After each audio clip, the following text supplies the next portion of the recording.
नमस्कार, मैं हूं अनूप सक्सेना और आप देख रहे हैं साधना न्यूज। आज उत्तर प्रदेश के सियासी एजेंडे में हम जेपी नड्डा साहब, जो भारतीय जनता पार्टी के राष्ट्रीय अध्यक्ष हैं, उनके उत्तर प्रदेश प्रवास को लेकर चर्चा करने वाले हैं। उत्तर प्रदेश विधानसभा चुनाव जैसे जैसे नजदीक आ रहे हैं, वैसे वैसे ही सूबे की सियासत तेज हो रही है। छोटे दलों के करवट बदल रुख की बात हो या गृह मंत्री अमित शाह द्वारा योगी सरकार की पीठ थपथपाने का मामला हो, विपक्ष सत्ता पक्ष को आड़े हाथ ले रहा है। पिछले दिनों पूर्व आईएएस का एक ट्वीट चर्चा में रहा, जिसमें उन्होंने तंज कसते हुए कह दिया कि गृह मंत्री जी, अगर आप गांव देहात की नहीं शहरों की सभी सड़कें देख लेते, गाड़ी में घूमकर स्वास्थ्य ही नहीं स्कूल भी निहार लेते, तो योगी सरकार की तारीफ करने वाला कथन वापस ले लेंगे। दरअसल केंद्रीय मंत्री अमित शाह ने अपने यूपी प्रवास के दौरान कहा था कि योगी उत्तर प्रदेश को कानून व्यवस्था के मामले में शीर्ष स्थान पर लेकर गए हैं। उन्होंने दावा किया था कि विपक्षी दलों को विधानसभा चुनाव में हार का मुंह देखना पड़ेगा। सत्ताधारी दल भाजपा विपक्ष के आरोपों की परवाह किए बिना अपनी तैयारियों को धार देने में लग गई है। इसी क्रम में 7 अगस्त को भारतीय जनता पार्टी के राष्ट्रीय अध्यक्ष जेपी नड्डा 2 दिनी यूपी प्रवास पर आ रहे हैं। ऐसे में सवाल ये है कि भाजपा की चुनावी तैयारियों के सामने विपक्ष कहां खड़ा है? उनका विरोध बयानों तक सीमित है या फिर वे जनता को भी सरकार के खिलाफ समझाने में कामयाब हो पाएंगे? इसी मुद्दे पर आज हम चर्चा करने वाले हैं। हमारे साथ 3 विशेष मेहमान हैं। हमारे साथ हमारे स्टूडियो में हमारे डायरेक्टर सर दीप कुमार जैन साहब हैं। सर, आपका स्वागत है। हमारे साथ समाजवादी पार्टी के वरिष्ठ नेता अभिनंदन यादव साहब हैं। अभिनंदन यादव साहब, आपका स्वागत है। भारतीय जनता पार्टी के वरिष्ठ नेता गगन चतुर्वेदी जी हैं। गगन जी, आपका भी स्वागत है। और आम आदमी पार्टी के उत्तर प्रदेश के सह प्रभारी अनूप पांडे जी हमारे साथ जुड़े हैं। हम सभी मेहमानों का स्वागत कर रहे हैं। सबसे पहले डायरेक्टर सर, मैं आपके पास जाऊंगा। सर, जिस तरह से चुनाव आते ही सत्ताधारी दल यानी कि भारतीय जनता पार्टी की तैयारी उत्तर प्रदेश में देखने को मिल रही है, उसके मुकाबले विपक्षी दल हैं, विपक्षी दल समाजवादी पार्टी हो, आम आदमी पार्टी हो, बहुजन समाज पार्टी हो या कांग्रेस की, उतनी तैयारी देखने को नहीं मिल रहा है। तो सर, क्या माना जाए, इसका लाभ भारतीय जनता पार्टी को मिलेगा क्या? ऐसा है कि भारतीय जनता पार्टी का झंडा तो बड़ा है निश्चित ही जी, और बाकी सब छोटे छोटे झंडे के रूप में अलग अलग हिसाब से चुनाव प्रचार करेंगे जी। और यदि वो सही मुद्दे जनता के सामने नहीं उठा पाएंगे जी, तो निश्चित ही इसका फायदा भारतीय जनता पार्टी को मिल सकता है। जी जी। समाजवादी पार्टी अभिनंदन यादव साहब, आपके पास जाऊंगा। सर शिवपाल सिंह जी कह रहे हैं कि भाजपा को यदि हराना है तो सभी समान विचारधारा के जो दल हैं उनको एक होना पड़ेगा। क्या मानते हैं सर कि बगैर आप अकेले लड़के भारतीय जनता पार्टी को नहीं हरा पाएंगे? सर, समाजवादी पार्टी के राष्ट्रीय अध्यक्ष माननीय अखिलेश यादव जी ने एक बार मिलकर के अनेकों बार ये उद्गार व्यक्त किए हैं प्रेस कॉन्फ्रेंसिस में, चाहे पब्लिक मीटिंग में। उन्होंने एड्रेस करते समय कहा है कि जो छोटे दल हैं, हम उन सभी छोटे दलों को साथ लेकर भारतीय जनता पार्टी को हराने का काम करें। जी जी। जैसे कि माननीय शिवपाल जी ने कहा है, या और दलों के लोग हैं, छोटे छोटे दल हैं, वो सारे, मुझे ऐसा लगता है कि भारतीय जनता पार्टी के खिलाफ जो पूरे उत्तर प्रदेश में माहौल है, इसको देखते हुए जरा भी कोई भी राजनीतिक कार्यकर्ता है, उसकी मन स्थिति ऐसी बनी है कि इसी तरह से भारतीय जनता पार्टी को हारना चाहिए। तो भारतीय जनता पार्टी को हराने के लिए सारे छोटे दल मिलकर समाजवादी पार्टी के राष्ट्रीय अध्यक्ष माननीय अखिलेश यादव जी के नेतृत्व में चुनाव लड़ेंगे। और तैयारी में बहुत बड़े स्तर पर, बृहद स्तर पर चल रही है। 5 तारीख को ही माननीय अखिलेश यादव जी ने घोषणा की है कि कल आदरणीय स्वर्गीय जनेश्वर मिश्रा जी की जयंती पे हम लोग पूरे उत्तर प्रदेश में साइकिल चलाने का काम कर रहे हैं। अभी इससे पहले हम लोगों ने तहसील स्तर पर घेराव धरना प्रदर्शन किया था। तो लगातार जनता में समाजवादी पार्टी कहीं न कहीं अपने धरना प्रदर्शन के माध्यम से, साइकिल के माध्यम से, अपने राष्ट्रीय नेतृत्व के माध्यम से घर घर पहुंचने का काम कर रही है।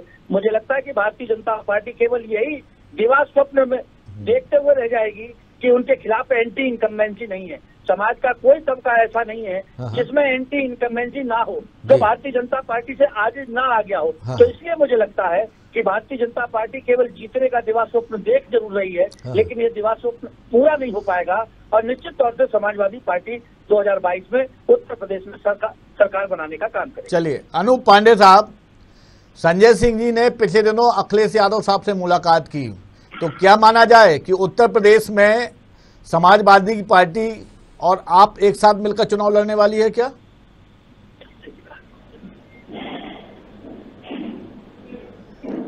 अनूप पांडे साहब, अनूप पांडे साहब, चलिए गगन जी अब आपके पास आ रहे हैं। आपने दोनों हमारे डायरेक्टर सर को सुना और आपने अभिनेंद्र यादव साहब को सुना।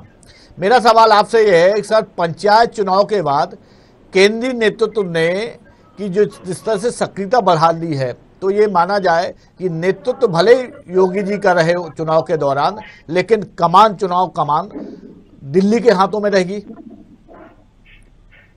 पूर्व में भी ये लोग कहते रहे और वर्तमान में भी हम कह रहे हैं जी, संगठन और सरकार दोनों लोग मिलके काम कर रहे हैं जी। संगठन का काम है, भारतीय जनता पार्टी संगठन अनवरत 365 दिन 24 घंटे लगातार कार्य करता रहता है। जी। गांव गली किसान नौजवान सारे क्षेत्रों में संगठन का कार्यकर्ता खड़ा होगा भारतीय जनता पार्टी का। हाँ। ये नहीं है कि हमारी यहाँ पर सरकार और दूसरी जगह सरकार नहीं है। हाँ। जिस जगह सरकार नहीं उतना वहाँ भी काम करते हैं और सरकार है उतना ही काम यहाँ भी करते हैं। जी। हमारा काम प्रत्येक क्षेत्र में कार्य कर रहा है संगठन का। हाँ। संगठन के लोग अपनी अनवरत संगठन की सेवाएं देते रहते हैं। हाँ। और जब समन्वय की भावना होती है तो संगठन और सरकार दोनों बैठ के मिलके काम करते हैं और मिलके निर्णय लिया जाता है। जी। हमारे यहाँ माननीय प्रधानमंत्री जी कई दौरा कर चुके जी। उसके पूर्व में माननीय जेपी नड्डा जी का दौरा, माननीय अमित शाह जी का दौरा, गृह मंत्री जी का, माननीय मुख्यमंत्री जी 24 घंटे सड़कों पर डोलते रहते, गांव गली की किसानों की चर्चा करते रहते और अपनी जो भी फीडबैक मिलता है उसमें सुधार करते, कार्यकर्ताओं के लिए काम करते। ये नहीं यहाँ पर कि एक जाति विशेष के लिए कार्य हो रहा हो, चलिए वर्ग विशेष के लिए कार्य हो रहा हो। चलिए गगन जी आपके पास फिर आऊंगा। अनूप पांडे साहब, मेरी आवाज आप तक पहुंच रही है?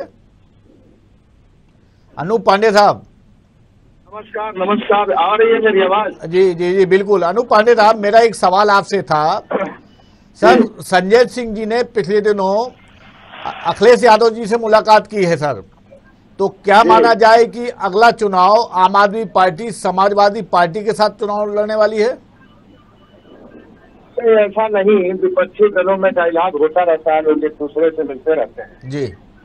सरकार के खिलाफ जो दल होते हैं, विपक्ष में जो पार्टियां होती हैं जी, उनके साथ लोग मिलते जुलते रहते हैं, डायलॉग करते रहते हैं। इसका मतलब ये नहीं है कि कोई गठबंधन के साथ चुनाव लड़ना चाहिए। जी। देखिए, उत्तर प्रदेश में जो जनता है बहुत परेशान है जी, क्योंकि जनता जी काम नहीं हो रहा है। काम जो भी आपको काम दिखाई दे रहा है जी, वो अखबारों में दिखाई दे रहा है, विज्ञापन में दिखाई दे रहा है जी। बड़े बड़े करोड़ों के विज्ञापन पानी के तरीके से बहाए जा रहे हैं। दिल्ली, बम्बई, चेन्नई में योगी जी का प्रचार चल रहा है कि उत्तर प्रदेश में काम हो रहा है। हाँ। और जबकि उत्तर प्रदेश में सड़कों की हाल देखेंगे आप, जाइए जरा उत्तर प्रदेश में पूर्वांचल में चले जाइए, सड़कों की हाल देखिए तो गड्ढे बने हैं कि आपका CH20 वाला रोग हो जाएगा, चले जाएंगे, भर्ती हो जाएंगे जाके जी।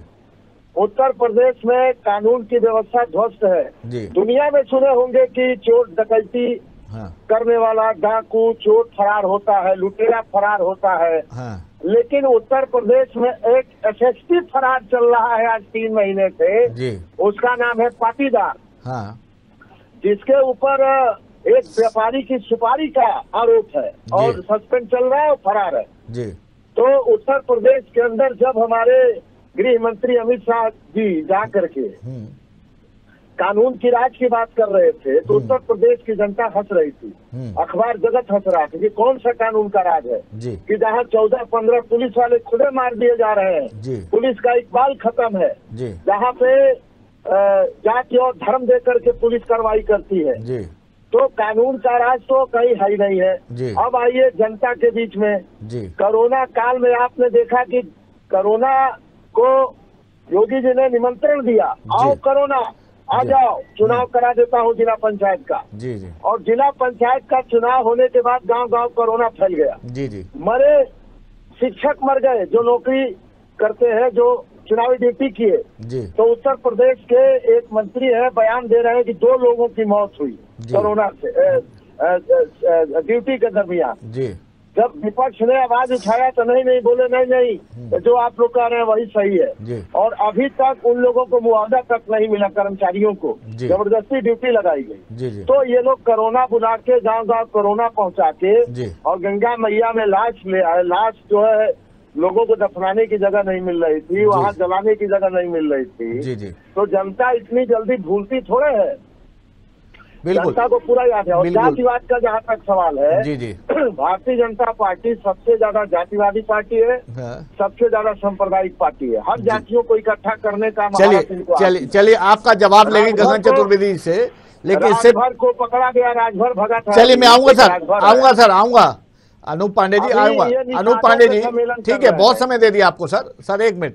अभिनंदन यादव जी, मैं गगन जी आपसे जवाब लूंगा अनूप पांडे जी का, लेकिन इससे पहले बेईमान लोग हैं अभिनंदन यादव जी की बात। अभिनंदन यादव जी, अमित शाह जी कह रहे हैं कि योगी जी ने कानून व्यवस्था के मामले में उत्तर प्रदेश को शीर्ष पर लाके रख दिया है और अब वहां पर जिस तरह का कानून राज है, जिस तरह से राम राज्य जैसा स्थिति है, इसको लेकर अब आने वाले चुनाव में विपक्ष कहीं नहीं सामने रहेगा भारतीय जनता पार्टी के। क्या कहेंगे आप?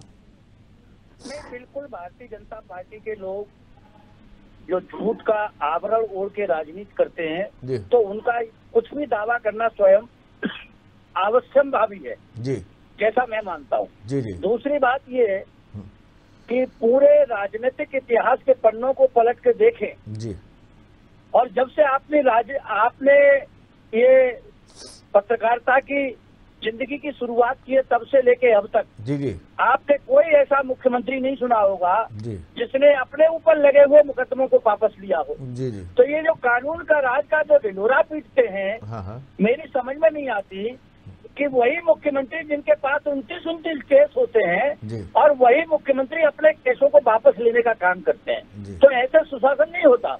दूसरा एक शब्द आपने सुना होगा, बड़ा प्रेस मीडिया में उछला था, तड़ी पार। मैं तो जानता भी नहीं था ये तड़ी पार क्या होता है, लेकिन आप जैसे प्रबुद्ध वर्ग के लोगों में बैठ के मालूम पड़ा तब लगा कि तड़ी पार कोई अच्छा शब्द नहीं होता। तो जो व्यक्ति तड़ी पार रहा हो आज वही सर्टिफिकेट देने का काम कर रहा है उत्तर प्रदेश की सरकार को, तो ये समझने से परे है।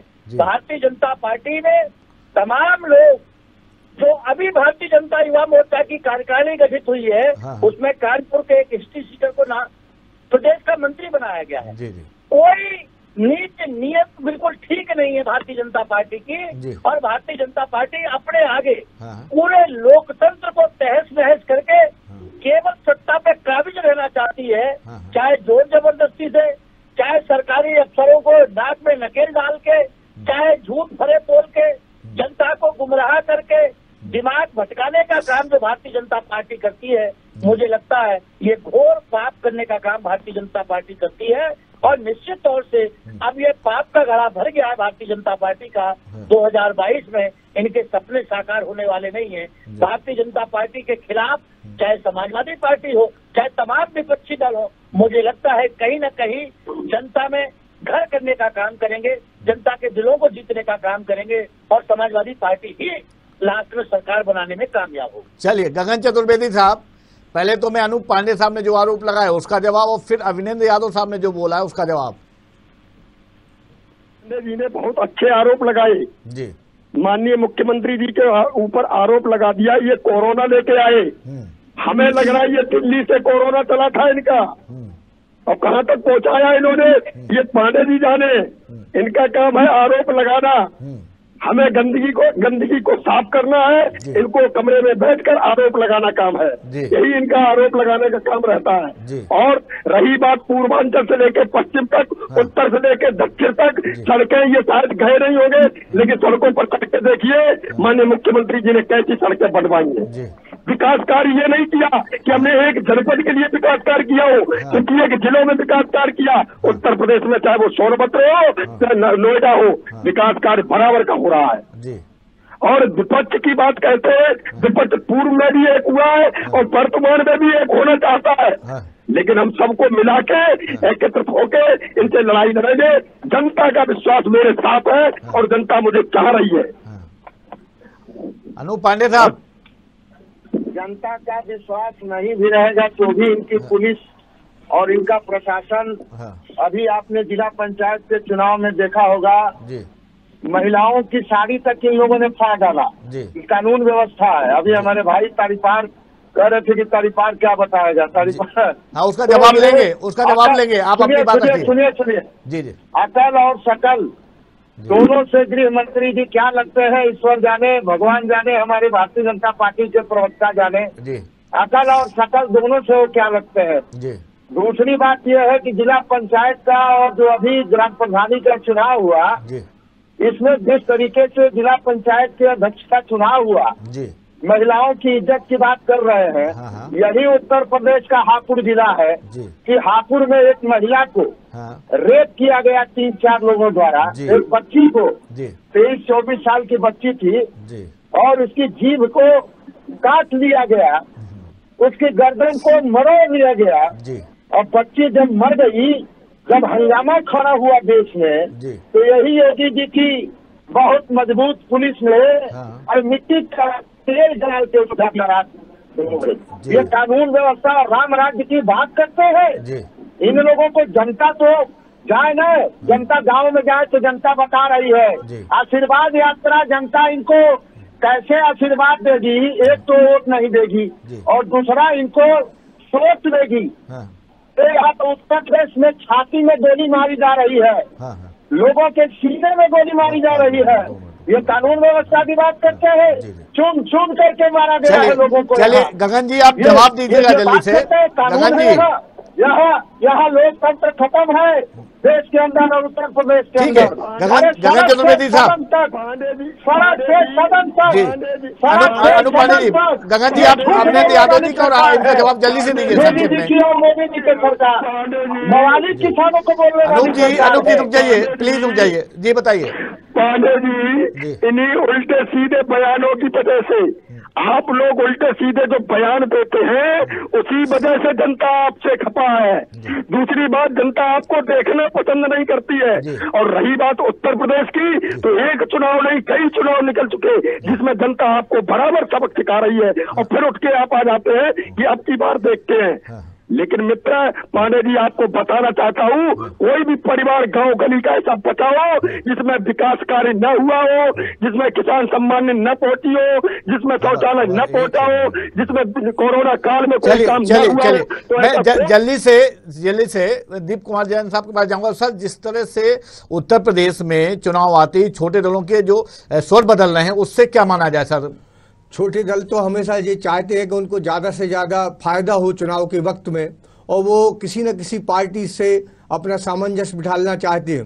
परंतु ये देश के लोकतंत्र के लिए बहुत बड़ा खतरा हो सकता है, क्योंकि चुनाव की राजनीति में यदि जातिगत समीकरण बिठाले गए तो ये देश को अच्छा नहीं होगा। बिल्कुल, निश्चित तौर पर जिस तरह से समीकरण, जातिगत समीकरण या छोटे दलों की जिस तरह से सुर बदल रहे हैं, तो ये किसी भी तरह से स्वस्थ लोकतंत्र के लिए उचित नहीं है। फिलहाल आज की चर्चा में आज हम इतना ही। समाजवादी पार्टी के नेता अवनिंद्र यादव साहब आपका, गगन चतुर्वेदी जी आपका, सर आपका और अनूप पांडे जी आपका बहुत बहुत धन्यवाद। कल हम फिर से एक नए मुद्दे के साथ, नए पैनल के साथ उत्तर प्रदेश एजेंडे में शामिल होंगे। नमस्कार।